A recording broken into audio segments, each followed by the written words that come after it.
Ladies and gentlemen, it's the big one. It is the one that you've been waiting for. Probably not. I'm going to give you my final power rankings for what I think stands the most chance in terms of winning / getting nominated at the upcoming Academy Awards. Let's get into it.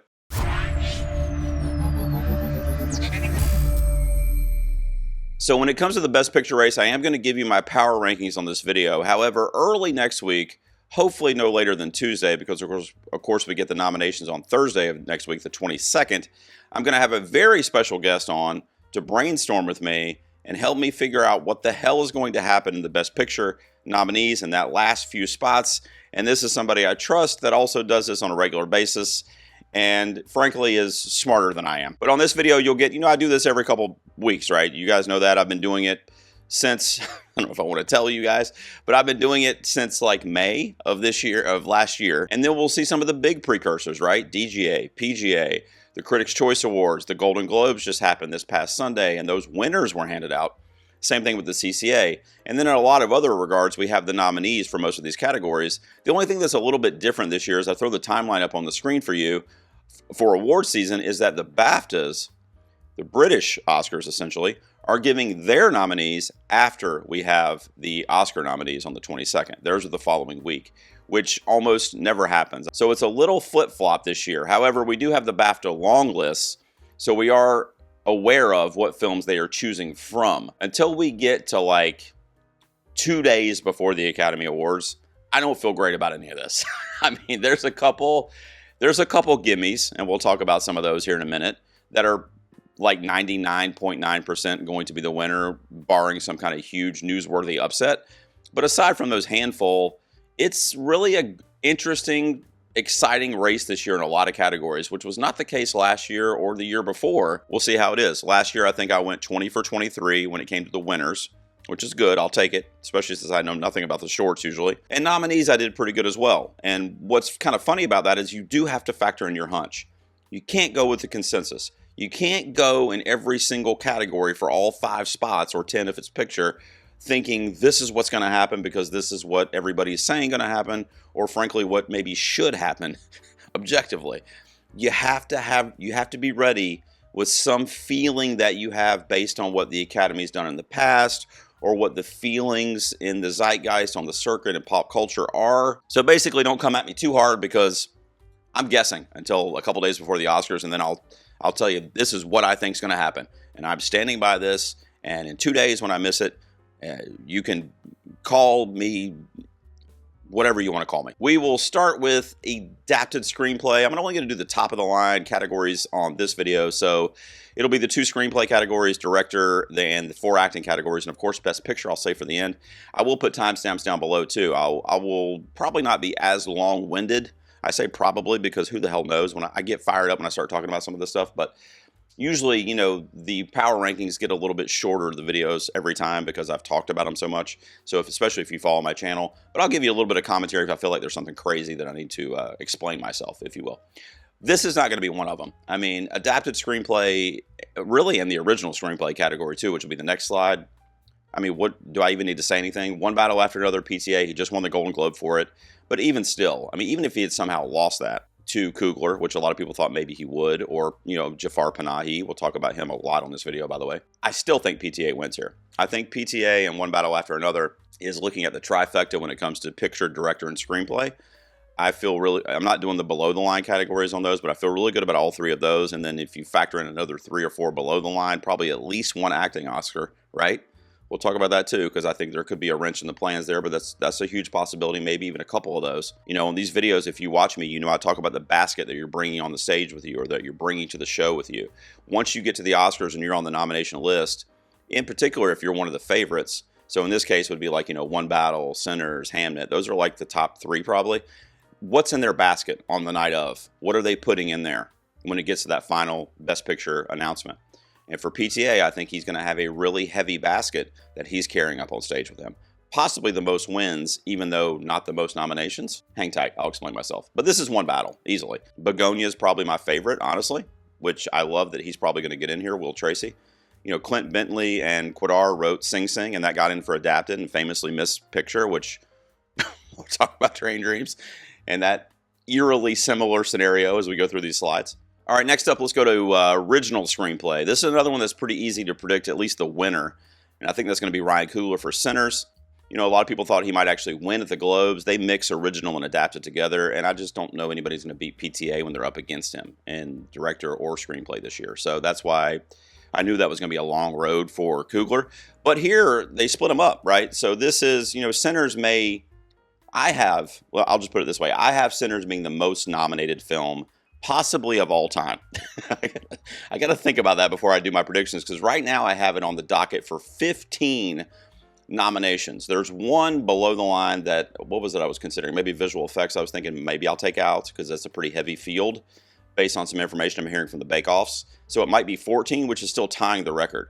What's it going to win? Because obviously you don't want a 15 nominated film leaving empty-handed, and it wouldn't historically. I mean, even Emilia Perez got 2 last year. Why do I have to mention that on every goddamn video I do? Shit. You can see the other ones I have in the mix there. You know, of these, Jafar Panahi dropped down a couple spots for me. He was my number 2 and the biggest threat to Coogler. But in recent days, like just in the last 4 or 5 days, that movie has really fallen off. I told you we've mentioned Panahi a lot on this video.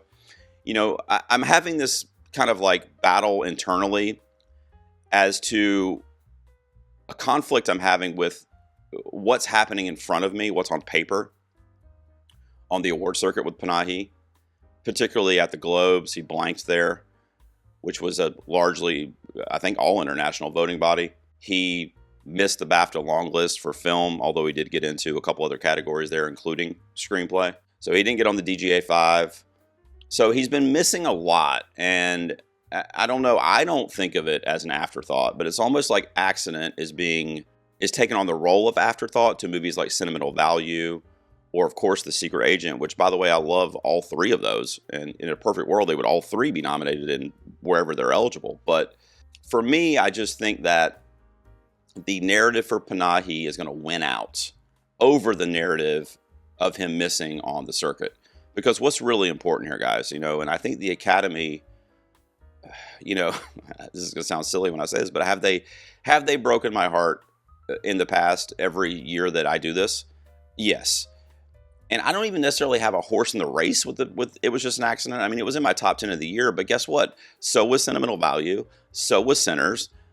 So was Marty Supreme. You know, all these movies are in my top 15 to 20 movies of the year, which is crazy, by the way, first of all. So it's not like I'm, you know, just he has to win because it's my favorite. I just feel like his personal struggles, the political struggles that he's been having, and he just wants to be a filmmaker. You know, he's going rogue, guerrilla style, to make movies, to tell these enthralling stories while his country is pushing him down and silencing him. And he's still doing it. And I just feel like that should overshadow anything from oh, it didn't win the Critics' Choice Award. You know what I mean? It just seems like we're out of touch with what's really important here. And I know why, because based on what we do, it's like a sports, you know, gambling, basically. So I know why, and I'm not faulting anybody for that train of thought, and you guys may be the right ones, and I may be in the wrong here. He may miss some of these categories. Right now, I just like to think and believe that the Academy voting opened on Monday. They saw that he missed out of the Globes. They saw that the international voters didn't go for it there, but they also saw his story over the last several weeks. They also saw his success at Cannes, and they know what he's been through if they follow film and film news. So I just feel like they're going to want to reach their hand out to him. The only thing I want to mention on this slide is I did add in Weapons into my original screenplay 5. The reason I put Weapons in versus The Secret Agent, which I had there for a few minutes, and I swapped it right before I started recording this video, is logistically, that would be 3 international films in the original screenplay category, which I think is a tall order out of 5 nominees. If it was 10, like Best Picture, I could maybe get away with it in my head. That's the first thing. The second thing is, if Amy Madigan is going to be competitive for the Supporting Actress Oscar, which we'll get to in a moment, which is obviously a very prestigious top-of-the-line category, it's got to have something else. You know, I can't tell myself realistically, I mean, now it's happened before, You know, Kathy Bates' Misery, you know, Rosemary's Baby. I mean, it's happened before, but we're talking like few and far between, like really few and really far between. So is it more likely that she wins being the sole nomination for that movie, or that she wins with something else coming along, if not one thing, a couple things?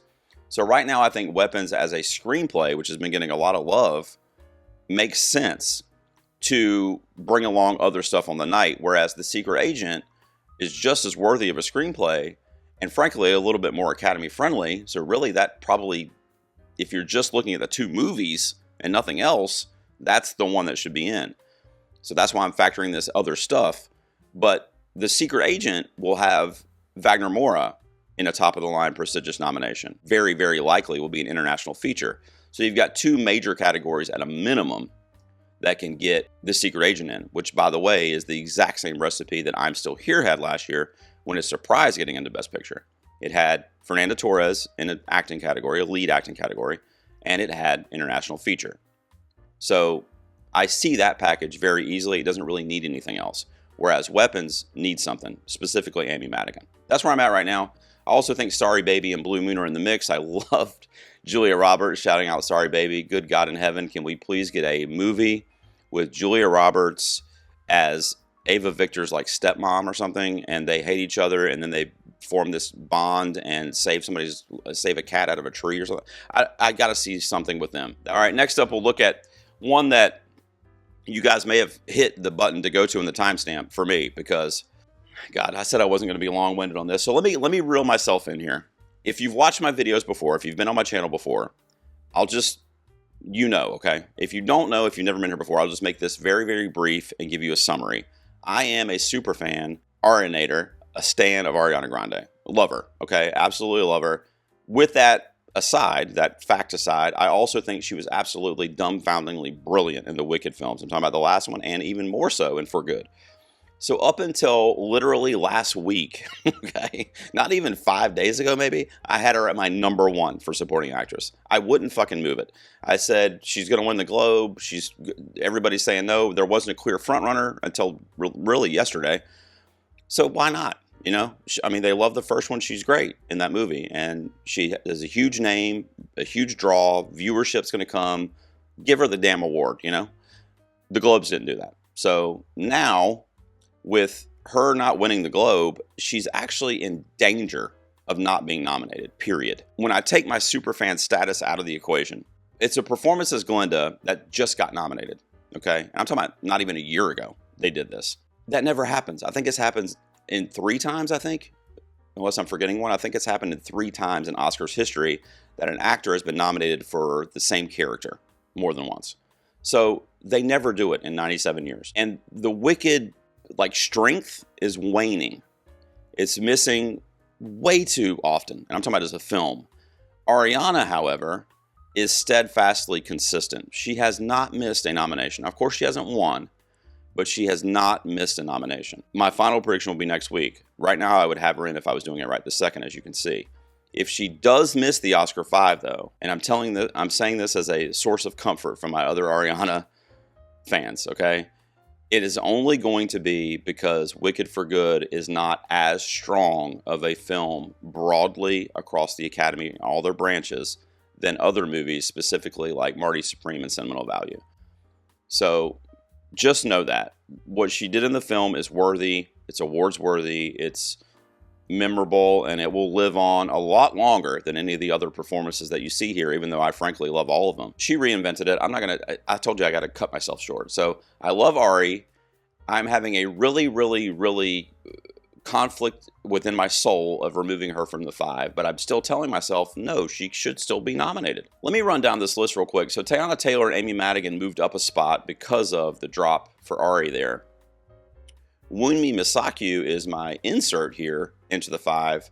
She was in my top 8, but when you see the yellow there, that means she's new to the top 5. I had never had her nominated before this video. I see a world where a number of things can happen. Teyana Taylor can ride this thing. She just won the Globe. She's in the strongest film, at least in terms of what's going to have a haul and the wins. She could come along for that, right? That happens all the time.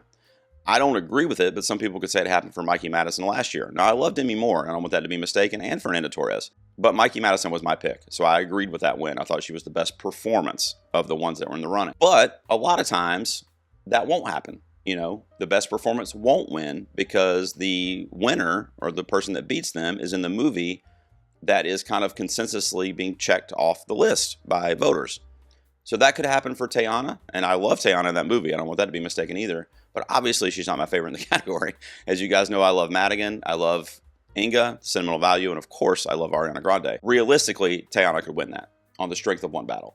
The second thing is Amy Madigan. Now, what I said earlier is that prior to the Globes, Amy Madigan was the front runner, yes, but she also had this almost element of a steamrolling sweeper, that she was going to win that CCA, win the Globes, and then there would be no stopping her because she's most likely going to be your SAG winner based on that 40-year narrative. They love, or 40-plus year narrative. They love using narrative at the SAG, which, I mean, that's fine. You know, Demi Moore won there, and Brendan Fraser. I mean, you can name 100 people right now that won because, you know, yes, it was a good performance, but they had the narrative piece. There's not a lot of winners at the SAG that don't have a narrative coming along with them unless they're like a brand new star that they want to lift up or something like that. But what happened? Teyana won.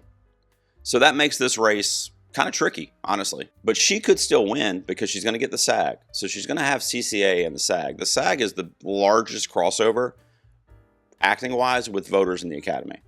So if she wins there, she already has a bit of a leg up. But it almost brings her even with an actress like Teyana Taylor because of the strength of one battle after another. Here's another scenario I see playing out. Now, hear me out on this. Voting for the winners for the Oscars start the day after the BAFTAs air. They announce their winners. So the BAFTAs announce their winners. The next day, for like a week, I think, Oscar voting is open. Maybe not even. It might be a shorter window than that. Might be 5 or 6 days. What if Wunmi Mosaku wins the BAFTA in this category and surprises what I think would be considered an upset over Madigan and Taylor for the BAFTA? She's British. She just announced that she's pregnant, which I'm happy for her. That's great. But it's a mini narrative built in, right? Oh my God, that's so sweet. And it is. I'm not downplaying it at all. If Sinners is strong at the BAFTA, and it showed up on a lot of their long list, they like it. It's going to be in play. If it ends up translating to nominations, and she's British, and they vote heavily, usually international at least, sometimes British, she has a good chance to win there. I'm just telling you. Not a lot of people, I think, are saying that. I haven't seen anybody say it. But I just see that happening if they love Sinners.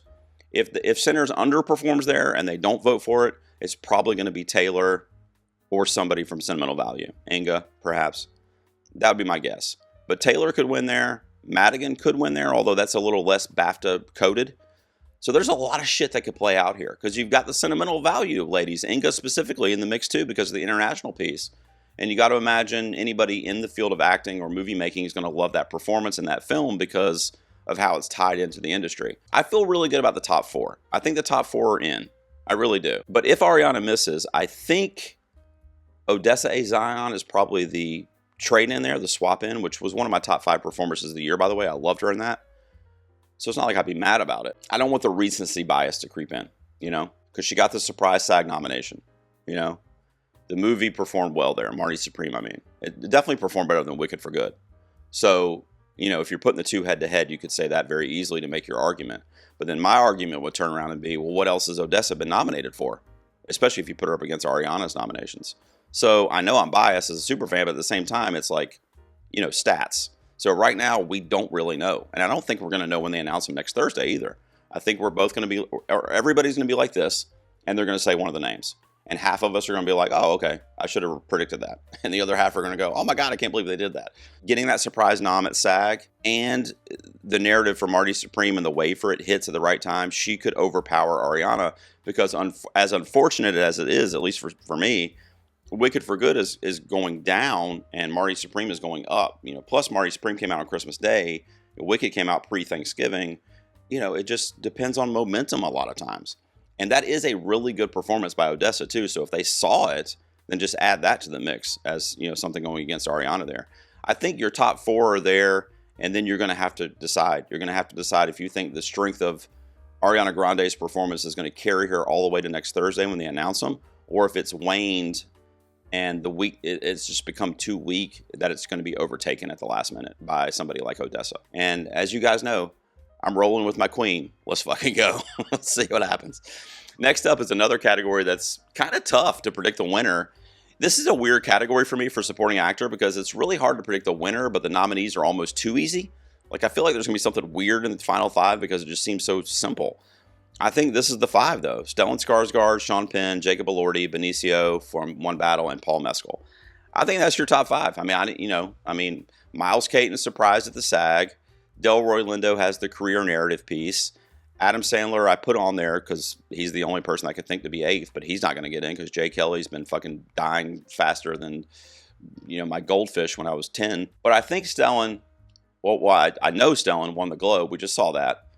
He wasn't nominated at the SAG, but it's an international performance and they blanked everywhere. They didn't fucking do anything for international movies at the SAG. I think Sean Penn wins there. I think it could be him or Benicio. So it's going to be one of the One Battle Boys. And yes, that's what we're calling them. I've embraced it. I think I may have been the first person to say it, but the One Battle Boys, we're doing it. I might take this out in the edit, but my daughter got me a shirt for Christmas that says one small beer after another. And it's the font from One Battle, but they crossed out battle and they put small beer. And it's got Leo and Benicio on it, drinking a beer. I'm like, mail that to me. I'm filming all these Oscar videos. Like, can you please send that to me? I need that for my wardrobe. Anyway, maybe I'll put up a screenshot of what the shirt looks like. So I think Stellan wins this because he's going to have the BAFTA right before Oscar voting opens. I think he's the BAFTA winner. And I'll also put it to you as cleanly as this, at least what I'm saying right now. If he doesn't, whoever wins that BAFTA is probably who I'm going to predict. And the reason being is because this category is so up in the air and all these actors are all adored and they're all going to be very, very close in the voting. This is going to be maybe the one category where the gap between 1 and 5 is like minimal. They're all going to get a portion of the vote, I think. And then when it comes to the bench, I guess we could get a holy shit shocker by Miles Caton since he did perform so well with the SAG. But it would be holy shit because I think this is the 5 for this. If you look at lead actress next, this is another category that I have not changed anything in a month. In a literal 30 days since I did this last. I did change the bench players a little bit, so I'll talk about that more so than anything else. But I think Jessie Buckley is the sweeper this season. Every season there's 1, 2, sometimes more, unfortunately, sweepers that just win. You can't. We keep trying to bet against them or say like, oh no, this body is going to like this more, and they're finally going to have competition. It never happens. You can say that all year if you want about Hamnet and Jessie Buckley, but especially now that she's winning and giving these really, really genuine, down to earth, real speeches, like they don't seem rehearsed. In fact, they aren't. I'm pretty sure. She's not writing anything down. She's telling stories about crew members that she met on the set and that made soup for the. I mean, you just can't teach that. Her PR person probably didn't even tell her to do that. She's just so real and authentic, and they're seeing that in addition to seeing one of the most powerful, memorable, standout performances of the year. She wins this. I do think her only competition, really, for the victory at least, is Rose Byrne, and another reason why I think she wins here, Buckley, is because Rose Byrne's not going to have anything else. If I had legs, I'd kick you. Nothing else. And we were just talking about Amy Madigan needing that, right? I don't think you win, in the era of the 2020s without your film being nominated in at least 1, if not 2 or more other categories. That's just me, or at least I won't predict it. If it happens, it would be great because I love Rose Byrne, one of my favorites of the year. Another shocking holy shit upset in this category that I want you to look out for is Chase Infinity. And the reason I say that is because of that Mikey Madison formula. Now, I know Chase Infinity is not Annie or Honora. She's not the title of the film or whatever. She's not in 95% of the scenes. But that whole back half of that movie is Willa, And really the center of the narrative is Willa, too. And Chase Infinity is a newcomer that blew everybody away, including me. I loved her. She is a dark horse, holy shit, shocking upset. She would need another win prior to this, though. It's not like she's just going to come in here and win the Oscar. At least I wouldn't think so. As you can see, I didn't change it. But Emma Stone is kind of on the fence with Bugonia, but it's been showing a lot of strength, and it's Emma Stone. So, of course, I'm going to predict her because that movie's strong. That movie's going to get into a lot of places, including, I think, Picture, perhaps. And it made a lot of BAFTA long lists, even with how weird it is. So, she's in, I think. If it was some other actress that we barely know or whatever, maybe not. But Emma Stone is in, based on the strength of Bugonia. Kate Hudson is the spoiler there, though. I don't think Song Sung Blue is as Academy friendly as it is to some of these other like U.S. homebody institutions like the SAG and the CCA and the Globes, even to a certain extent, because they nominate so many people, 12 people, right? If you guys see Ann Lee, you might not like it, and that's fine. I think I gave it a 6 out of 10. It wasn't like I was blown away by it. But Amanda Seyfried in that is like unbelievable. Like, you won't believe it. I mean, she's just so fucking committed and devoted and physical and emotional, and her weight changes throughout the movie. Her emotions are all over the place. You know, man, dancing, singing, she's so fucking good. I'm actually kind of pissed that Amanda did not get more. I love Emma Stone, but Amanda Seyfried her picture should be up here. This is crazy to me. What are we doing, guys? What is Searchlight doing is what I want to know. Lead actor is another one that it's going to really depend on what happens in the coming weeks, because here's the way I see it playing out for lead actor. I've got Timothy winning, as you can see. He just won the Globe. He just won the CCA. So, of course, I have him winning, right? Well, hang tight. When we get to the Screen Actors Guild Awards, is he going to win there? I was talking to my buddy Brian Rowe a few weeks ago, and we both kind of in the moment were like, well, wait a second, he won last year for A Complete Unknown. And we're going, yeah, you know, that's a good point, because how much of that is going to factor into their voting when they're looking at the piece of paper? Or I guess maybe it's online, I don't know. But they're looking at the ballot. Timothy Chalamet, I just voted for him last year. He won. He's good. He's been winning other places. He's good. Leo, I love you. Michael B. Jordan, you know, you fucking blew me away. I love Sinners. You know, Ethan Hawke, you've been around forever. I loved you in Reality Bites. Here you go. You know, I mean, I don't know, whatever factors into their head. In fact, that's probably all what would factor into my head. Although I love Timmy, so I think he would be safe with me. So really, it's a toss-up at the SAG, frankly, because of the he won last year piece. Now, if he didn't win last year for A Complete Unknown and Brody got it there too, then you would be going easily, this is it. You know, everybody's giving it to him. It's his year. Blah, blah, blah, right? Which I am going to probably say at every other show. But at the SAG, it does have that asterisk because he won it last year. Guess who's going to be in the strongest film on Oscar night? Leo. And I've already mentioned it with the One Battle Boys in supporting. I've already mentioned it with Chase Infinity. And I already mentioned it with Teyana Taylor. And now I'm telling you with Leo, too. When you're in the strongest film, a film which, by the way, is probably going to tie the record for acting nominations on Oscars night, you're a threat, you know? It's Leo. And not only that, there's a sentiment in Hollywood, and even with people that I talk to on my channel that love movies, there's a sentiment that he should have another Oscar. You know, it's a crime that Leonardo DiCaprio, who's turned in like, at a minimum, like 15 golden, above the line diamond performances, has one Oscar. You know, and you look at some of the multiple winners, which I mean, they're deserved too, but you go, what the fuck? Well, why does he only have one Oscar? What the hell's going on? And why is it for The Revenant? Jesse Plemons, Joel Egerton over on the other side also have a chance to be in the 5 here. Ethan Hawke could miss for Plemons. Absolutely. In fact, when I make my predictions this time next week, I'll have to decide. Bugonia is obviously stronger than Blue Moon. So right now, I think this is your 5 with Jesse Plemons just kind of waiting to see what Ethan Hawke does here. You know, I'm not going to rehash what I said in the screenplay, so I'll just touch on it real quick, but I left Panahi in, Jafar Panahi. I left him in there for It Was Just an Accident right now. This is not my official prediction before they announce the nominees, but I just want to believe, I'll put it that way, I want to believe that his narrative, along with the strength of that film in terms of its content and what's inside it, it's just beautifully made, high quality. Very personal, funny, tragic, dramatic, you know, got action in it. I mean, it's great. It's a great film. It's a great film. A lot of issues are being tackled in that movie. I like to think that if they saw it, especially, but if they've seen him and his narrative on the circuit, his speeches, and you know, met him when he's been doing these Q&As and stuff, that it's going to be enough to get him into the lineup. Obviously, I don't think he's going to win because he's against PTA. Nobody is. So I've got Panahi in the 5. Joachim Trier and Josh Safdie are right on the outside looking in, and you also have Kleber Mendoza right there as well.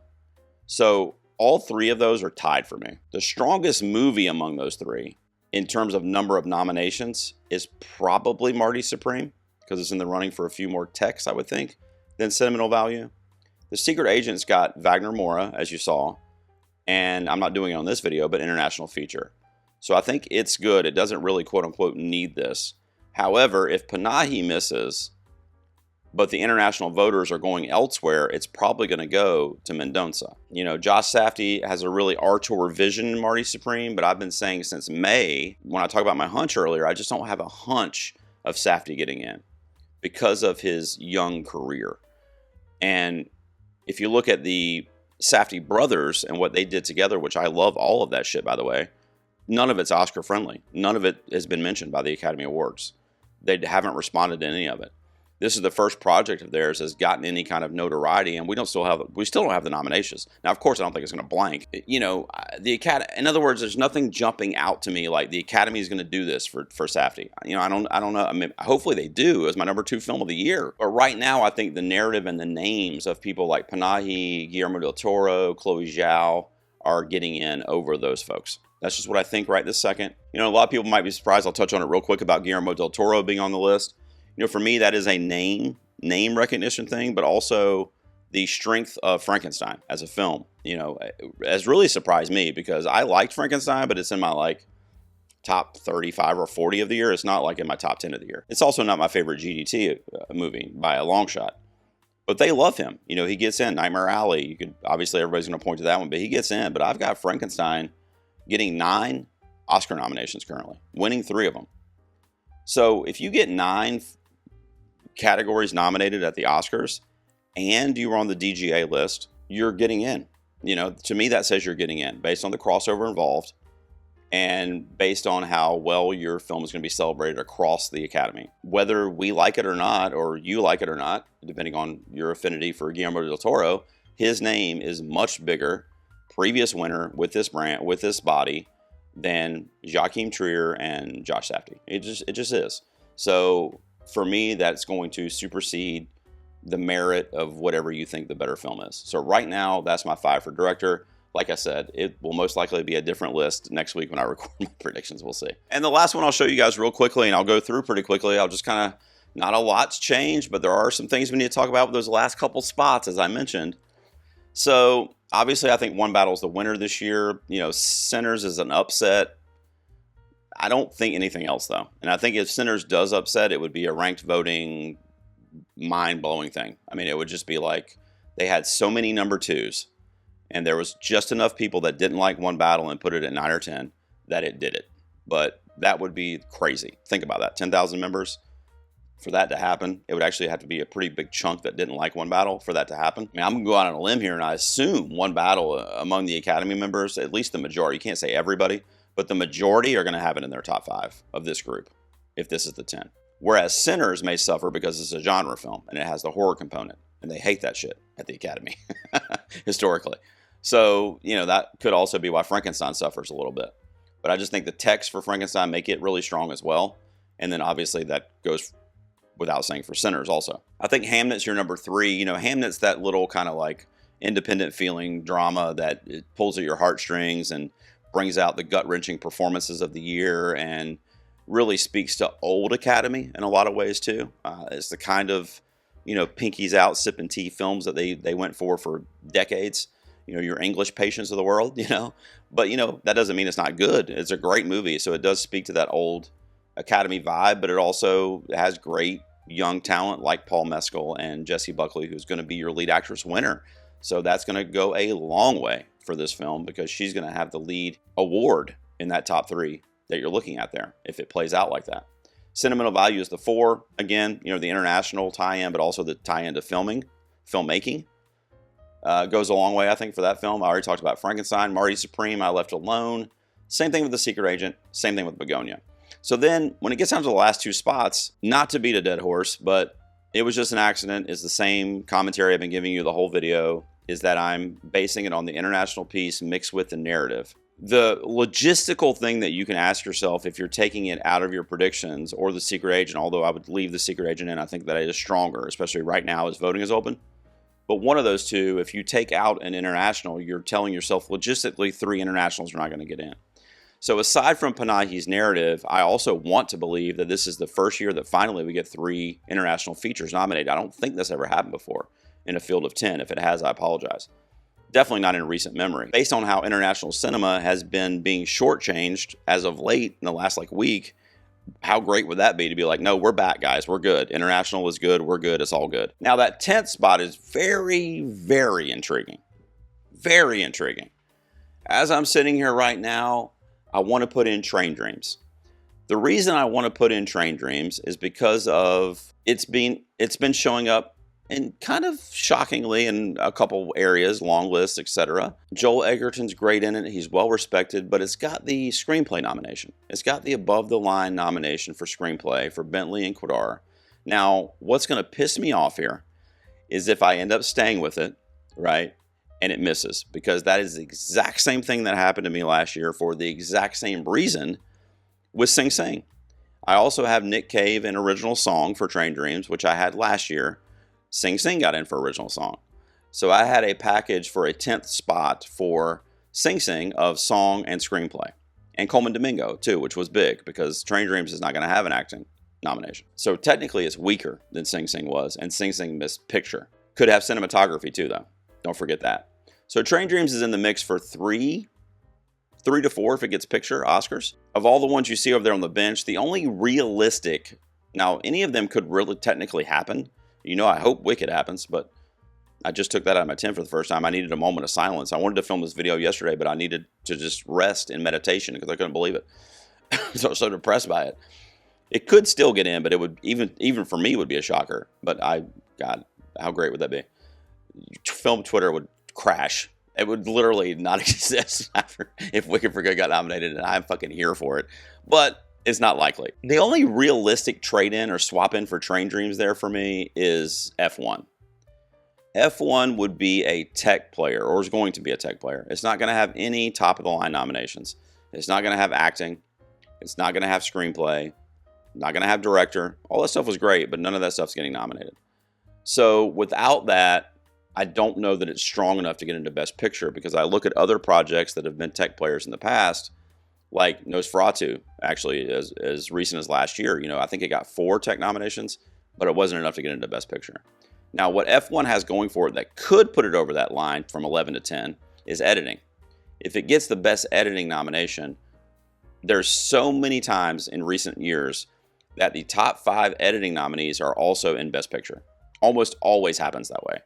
So if you're nominated in Best Editing, you're also a Best Picture nominee. I hate that copy-paste mentality that they seem to have sometimes, but that's just a stat, and that's the way it plays out.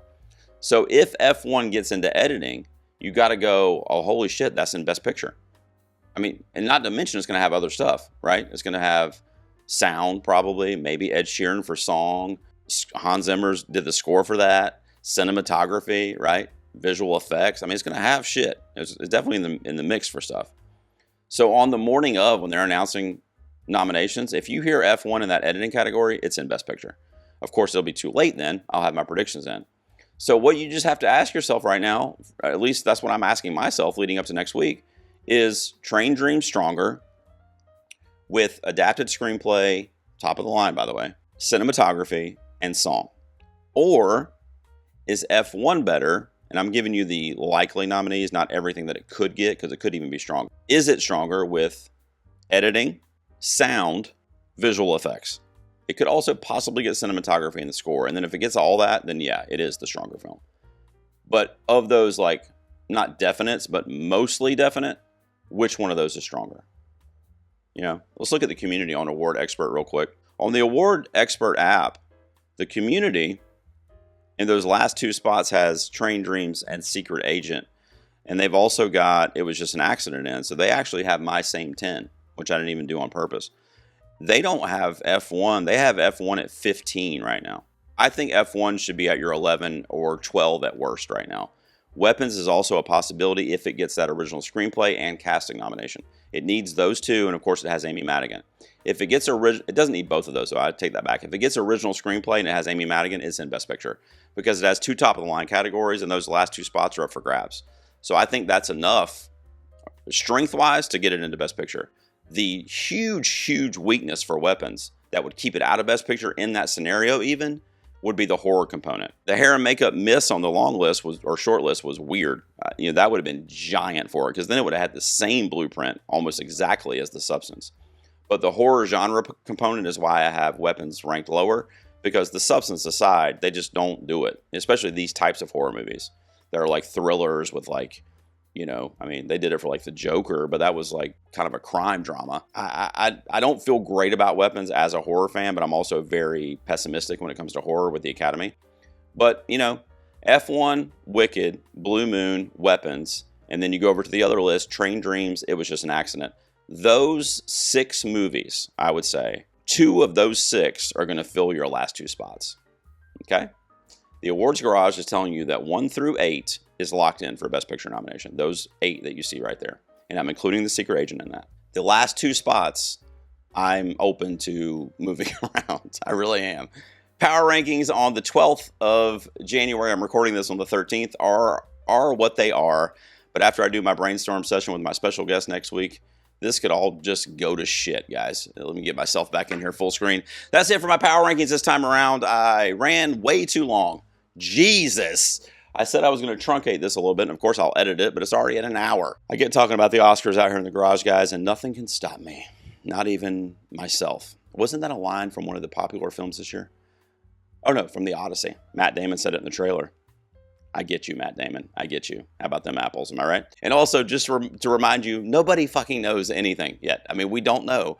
We have our suspicions. We have our hunches. We have our report cards from prior years.